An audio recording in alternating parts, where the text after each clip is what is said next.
Y si estamos hablando sobre el tema de violencia, empatía y todos esos temas, tiene que ver con el contacto. Y el contacto es yo te miro, tú me miras.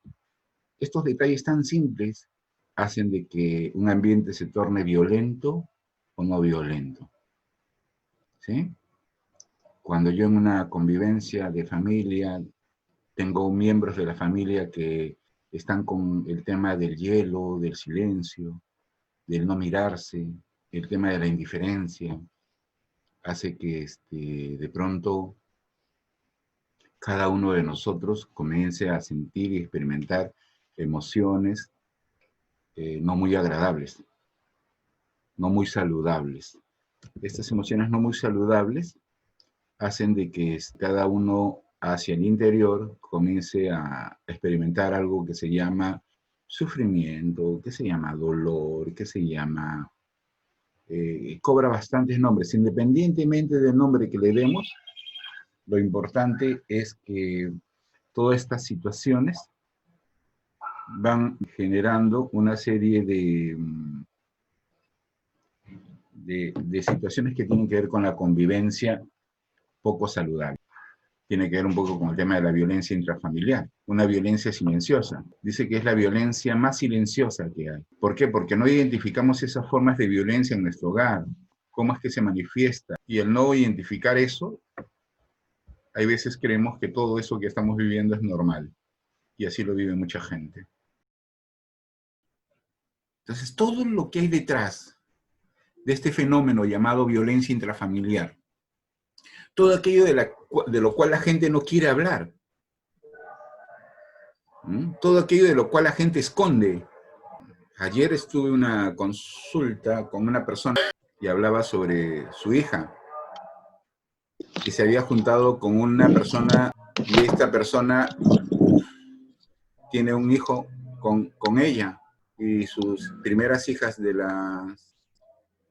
sus primeras nietas de esta señora que me habla, tienen menos de 15 años. Y me comienza a hablar de que no puede, ya no puede con su hija, porque su nieta mayor, no puede dormir si es que no tiene las luces encendidas. Su nieta mayor a veces se orina en la cama cuando le obligan a apagar las luces. Su nieta, la segunda, deja de ir a clases, no puede participar en clase porque simplemente se siente mal. A raíz de que la nieta segunda se siente mal, comienza a sentir dolor de cabeza, fiebre. La madre tenía que ir a trabajar. Llama a la abuela para que le ayude quedándose con la nieta cuidándola. La abuela va y ahí es donde se entera de todo lo que está pasando en casa, ¿no? Allá en ese lugar, en esa ciudad donde está viviendo esta familia, el agua dice que sale muy helada, muy fría. Y así la había metido a bañar con todo y ropa a esta niña pequeña. Y luego de ahí la obligaba a hacer sus actividades. Entonces, cuando yo le pregunto a esta persona qué hizo o qué quiere que yo haga por ellos, ella me dice, ya hice la denuncia ante la institución esta que protege a los niños y a los ancianos. Y la institución ha llamado, porque todas las denuncias son anónimas, ha llamado y le ha dicho que ha recibido una denuncia de violencia y maltrato contra los menores que están viviendo en esa casa. Y la mamá, por proteger al esposo, le dice, no, acá vivimos muy bien, somos muy felices. Será alguien que nos envidia. Muy bien, pero de todas maneras queremos ir a visitar su casa y conversar con sus hijas. Y esta señora postergó lo más posible la visita de esta institución a ese domicilio. Pero la visita se dio. Pero antes de que la visita se dé, la mamá les metió en el cerebro a las pobres niñas de que si ellas contaban la verdad, la institución se las iba a llevar, las iba a separar de ella y las iba a llevar a un lugar donde iban a estar solas. Y le había metido tanto miedo en el cerebro que cuando fueron las personas de allí, las chiquitas les dijo que no tenían ningún problema, que todo estaba bien, que el papá la quiere mucho, que la mamá la quiere mucho, que son muy felices.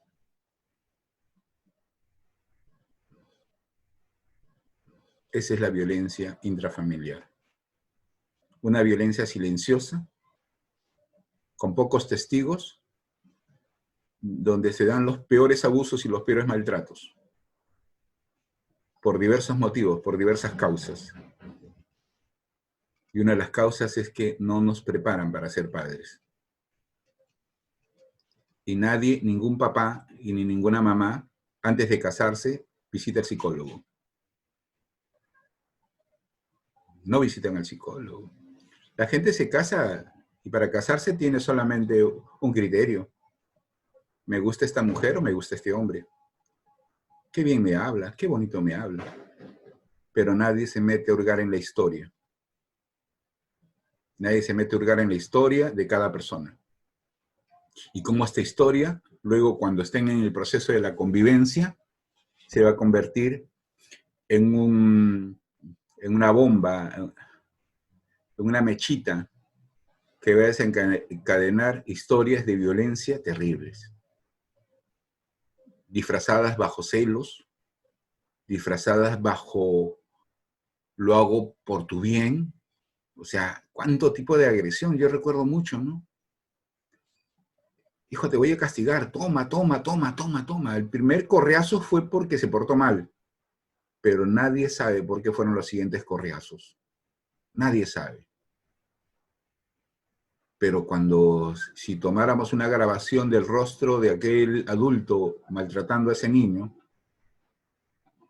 vemos que no está maltratando al niño, sino está maltratando sus propios fantasmas guardados en su interior, que hacen de pronto que esa agresión se vuelva tan continua, como queriendo golpearle a la vida, ya no al hijo, sino a la vida que le maltrató y le golpeó tanto, y quiere sanar, y quiere olvidar, y quiere entender todo ese acto de violencia que hubo contra él, maltratando a aquel menor vulnerable, indefenso, que confía en ese adulto porque es la única referencia que tiene.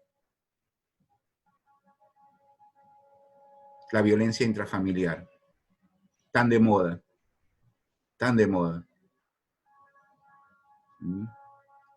Alguna vez estuve trabajando en el centro de salud de Villa Señor de los Milagros, hace algunos años, y un médico me pasa un niño,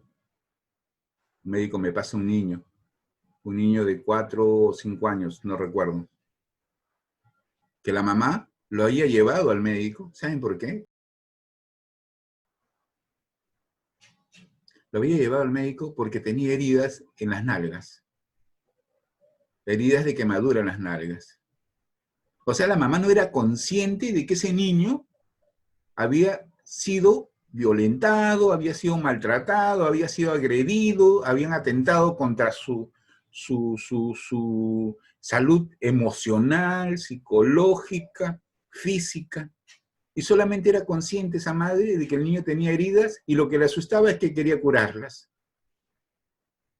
No entendía todo lo que había detrás de esa conducta. Y el médico me pasa ese niño y yo comienzo a conversar con la madre, tratando de hacer consciente lo que estaba haciendo y lo que había hecho ese niño, esa madre a ese niño, es que le había quemado las nalgas porque se orinaba en la cama todos los días.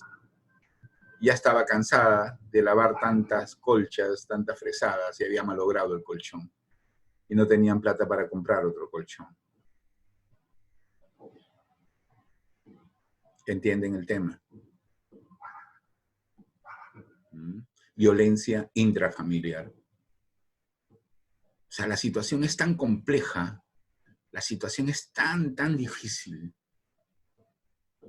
No es difícil porque no lo entendamos, o sea, a nivel de pensamiento, a nivel de ideas, no es que no entienda que pegar a un niño, celar a mi mujer o celar a mi marido, o estar en silencio, hacer el tema del hielo, se llame violencia. y cuál es el impacto que tienen las personas. La violencia es silenciosa y también a veces la violencia tiene ciertas señales. A veces uno supone desde el otro lado que cree que ya la otra persona ya se dio cuenta, ya debe saberlo. Pero si yo no lo digo y si yo no lo hablo, ¿cómo lo voy a saber? Muchas situaciones de violencia suceden porque yo supongo que el otro debe saberlo. Yo supongo que como me ama, como dice que me ama, como dice que me quiere, me va a entender. Pero si tú no lo dices, si tú no lo comunicas, si tú no lo hablas, ¿cómo el otro se va a dar cuenta?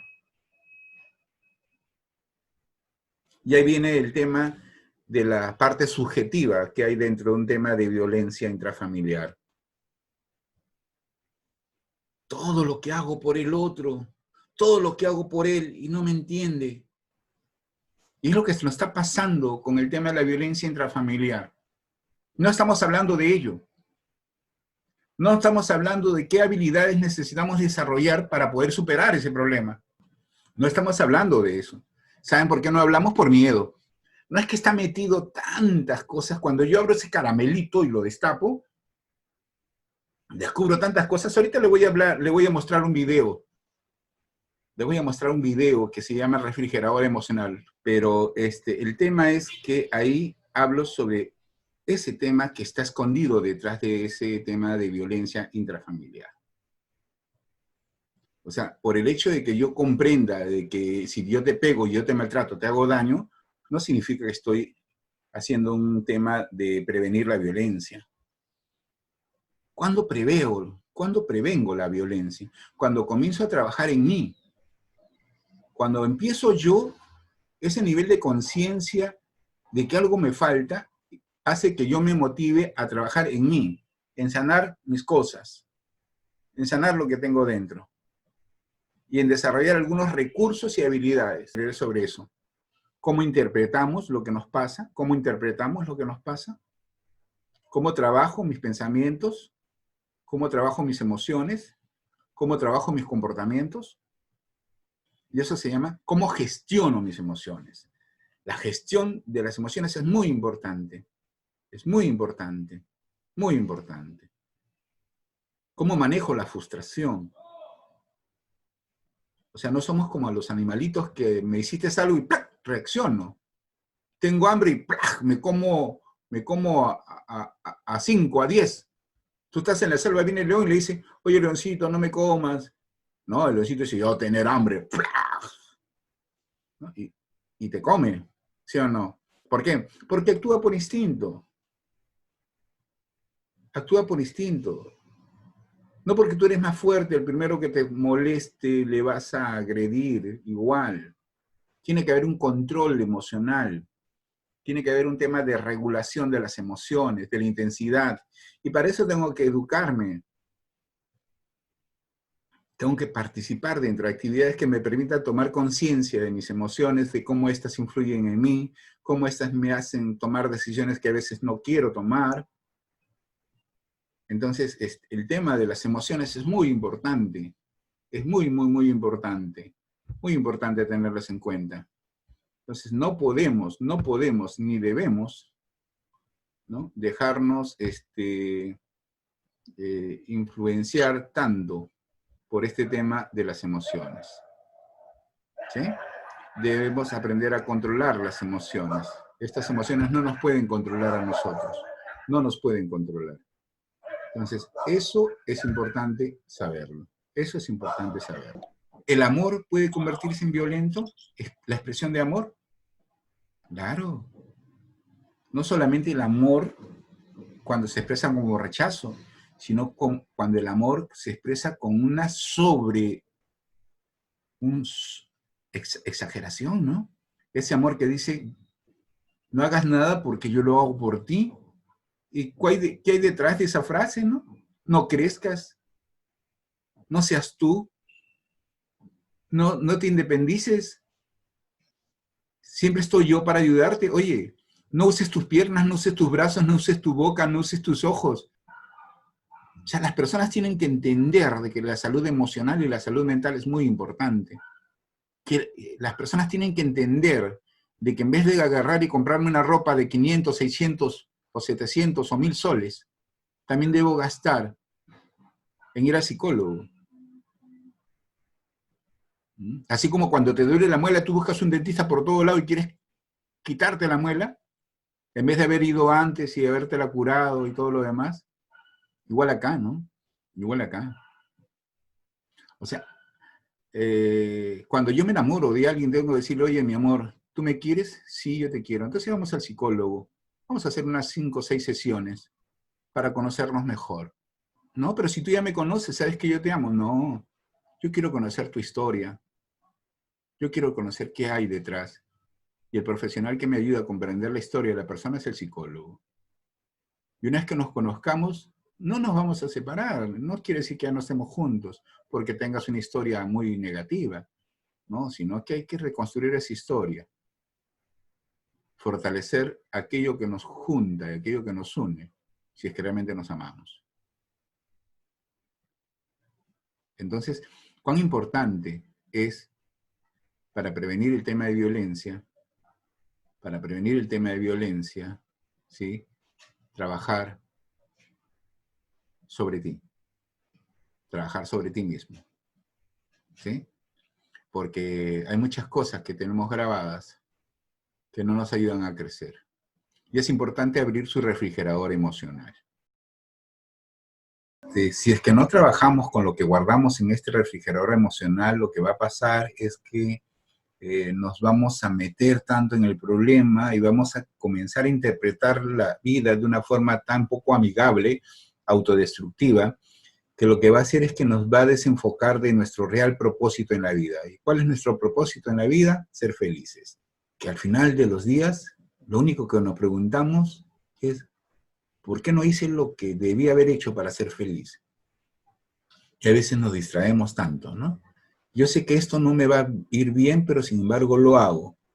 ¿Por qué? Porque creo que tengo tiempo en la vida, soy joven. Y a veces agarramos y decimos, todavía tengo tiempo, todavía tengo tiempo. Y yo les cuento que yo en mi mente digo, cerré los ojos y abrí y desperté con la edad que tengo. Y eso es la vida, es un cerrar y abrir de ojos, ¿me entiendes? Mañana tienes 20, mañana tienes 30, mañana tienes 40, mañana tienes 50, mañana tienes 60, mañana tienes 80. Y mañana despiertas y abres los ojos y estás dentro de un cajón. Y te das cuenta que ya no puedes hacer nada que pudiste hacer hoy. Y entonces luego miras la vida hacia atrás y dices, oye, por ese tema sufrí tanto, por ese problema sufrí tanto, eso me molestó. Oye, pero hubiera hecho esto y lo otro, y es que la vida no tiene un paso atrás, pues, ¿no? Y que cuando vivimos las cosas son tan nuevas y se vuelven tan críticas, así son los problemas, así son las crisis, así son las cosas que nos toca vivir dentro de la familia, que cuando nos pasan, las interpretamos como si fuera lo peor, y a veces esas interpretaciones hacen que destruyamos y maltratemos y agredamos a las personas más importantes en nuestra vida. Papá, mamá, hermano, hermana, abuelo, abuela. ¿Saben por qué tan importante es hablar de la violencia intrafamiliar? Porque dice que la mayoría de la violencia y de las agresiones suceden dentro del ambiente familiar. Y ocurren justo de parte de la persona que tú más amas, o la que más te ama, entre comillas. ¿Y saben por qué ocurre? Por este tema de que no sabemos manejar la convivencia. El vivir con, o sea, que tiene que ver con el convivir, implica aprender ciertas habilidades como son la tolerancia, como son el respeto, la paciencia, ¿sí?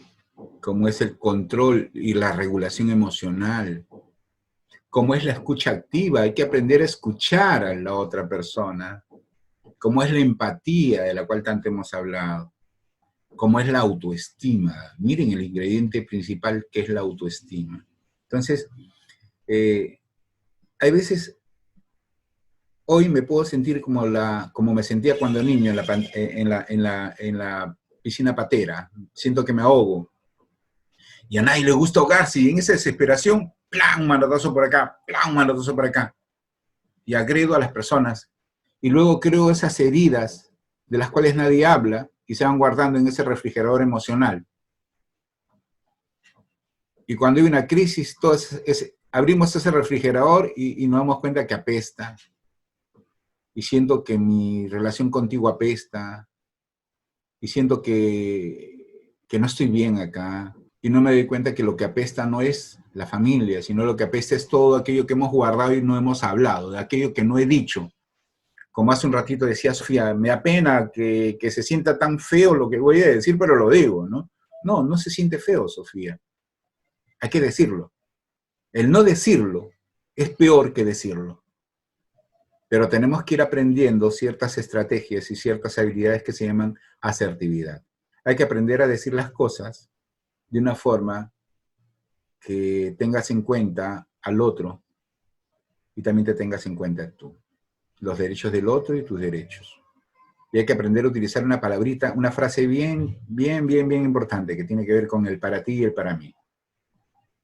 Mira, papá, para ti es importante que yo, etcétera, etcétera, etcétera. Pero para mí, papá, esto es así. El para ti y el para mí. Acuérdense. Y ese es el lenguaje o la comunicación que tiene que ver con la asertividad. ¿Qué es bueno para ti y qué es bueno para mí? Lo que es bueno para ti no necesariamente tiene que ser bueno para mí. Oye, de pronto viene alguien y dice, oye, ¿qué pasa en la adolescencia? A ver, ¿qué pasa en la adolescencia ya? Estamos expuestos a tantas situaciones muy críticas. No viene un pato y dice, oye, compadrito, mira, está chévere, toma, prueba, prueba. No sea monse, compadre. No te va a pasar nada. Te va a poner en fan. Un momentito, ¿no? Ahí viene el para ti y el para mí. Pero ese para ti y ese para mí tiene que estar centrado en algo que le dé sentido a tu vida, y eso se llama el sentido de propósito. Eso se llama GPS. Si tú apagas tu GPS y no sabes por qué y el para qué estás en la vida, en este mundo, te vas a distraer en cualquier cosa. Pero, oye, compadre, ya pásame esa. Oye, esa también, esa también, esa también. Y al final terminas en ninguna parte. ¿Por qué? Porque hacías cosas, pero las hacías sin dirección, sin un norte, sin un objetivo, sin un sentido, sin un propósito. Y ahí te tornas violento. ¿Por qué? Porque vas acumulando frustración. Aparentemente una vida divertida. Nadie sabe por qué una persona que era tan feliz, porque tú la veías que reía y estaba chévere, que termina suicidándose. O nadie sabe por qué el más popular de la clase, el más popular de la calle, el más popular del barrio, cuando tú tengas 40 o 50 años, va a ser el pata que va a seguir en la calle y va a seguir aparentando una vida feliz. Pero míralo detrás. Ese tipo que sigue feliz en la calle a los 50 años y quiere dársele de chibolo, tiene hijos detrás que sufren porque ese hombre no es responsable. Tiene hijos porque ese hombre cree que la vida es sencilla, que la vida no tiene compromisos, que la vida no tiene responsabilidades. Sigue pateando lata en la calle. Lo que pasa es que antes tenía un papá y una mamá que lo cuidaban y ahora él es el papá y la mamá, pero no sabe cuidar a lo que ha creado. Entonces, cuán importante es no apagar tu GPS. No creas que el más divertido y el que te hace reír te va a asegurar una vida plena mañana. No arriesguemos nuestro futuro por un presente ficticio. El futuro tiene que ver con compromiso, con responsabilidad, con hacerme cargo de mí. No olvidarme de que la familia que yo escoja dura para siempre. No porque yo me divorcie de mi mujer, voy a dejar de ser parte de esa familia. Tú vas a seguir siendo papá, mamá, y ellos van a seguir siendo tus hijos durante toda tu vida. Y lo que hagas o dejes de hacer con esa familia se va a tornar violento o no violento. Entonces hay que cuidar mucho los vínculos que establecemos para formar una familia. Entonces es importante educarnos, fortalecer aquellas habilidades que tienen que ver con nuestra autoestima. Y también tener como cultura, muchachos, ir al psicólogo, ¿ya? El psicólogo no ve locos nada más. El psicólogo ayuda a conocerte, te ayuda, te da una opinión distinta a otros. Te escucha y te dice luego lo que tú no has escuchado de ti mismo. y eso te ayuda a crecer.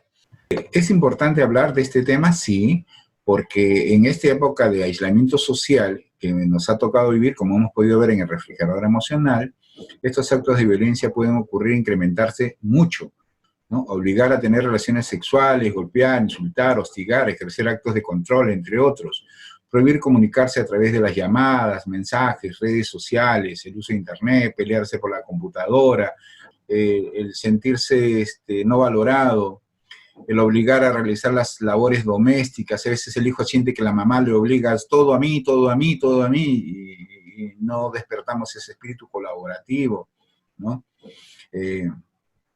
Todo el grupo familiar debe compartir responsabilidades, es importante, y el tema de la privación que tenemos ahora, ¿no? De los recursos indispensables para satisfacer esas necesidades básicas, genera mucha frustración, y esa frustración a veces puede ir generando problemas que se expresan como violencia, ¿no?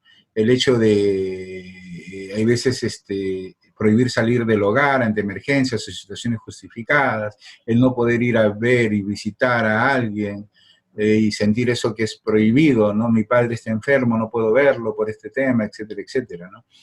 Hay ciertas restricciones. Cualquier acción que cause muerte, daño o sufrimiento físico, sexual, psicológico, tanto público como privado, tiene que ver con el tema de violencia, ¿no? Entonces, esta experiencia de estar más encerrados también a veces es interpretado como violencia, ¿no? Y lo importante frente a esto es tratar de ayudarnos, tratar de buscar ayuda. Que hay una línea, que es la línea 100, donde las llamadas son gratuitas desde cualquier teléfono público, y este servicio ofrece orientación las 24 horas del día. Si alguno de ustedes está experimentando una situación que puede ser interpretada como violencia, la línea 100 absorbe esas llamadas y son confidenciales, ¿sí? O también buscar ayuda profesional de parte de un psicólogo, una psicóloga que les permita ser escuchados. Cualquier profesional psicólogo puede escucharlos y puede ayudarlos, ¿sí? El Colegio de Psicólogos del Perú también tiene una línea de ayuda gratuita, ¿sí? Y también hay varias páginas, ¿no? Como la de Psicólogos Integrados del Perú para el Mundo, también tiene una línea gratuita que permite recibir ayuda. Hasta también un poco, hay veces, hay situaciones de violencia que requieren intervención de la autoridad, y también hay que saber pedir el apoyo de la autoridad para poder hacer prevalecer el derecho, el maltrato. Y hay comisarías que reciben denuncias, está la fiscalía de turno, está el Poder Judicial. Entonces, hay muchas entidades que están ahorita para proteger el tema de la violencia. Y la violencia, el vivir en un ambiente sano y saludable está justificado por ley, ¿no?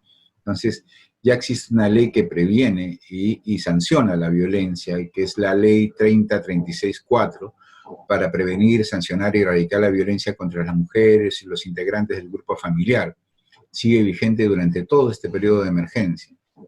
Muy bien, espero que el tema haya sido de utilidad y beneficio para todos, que nos permita a nosotros mejorar nuestra calidad de vida, mejorar, darnos una mayor oportunidad para crecer como personas, mejorar nuestra autoestima, mejorar nuestra comunicación, mejorar muchos aspectos de nuestra vida, ¿sí?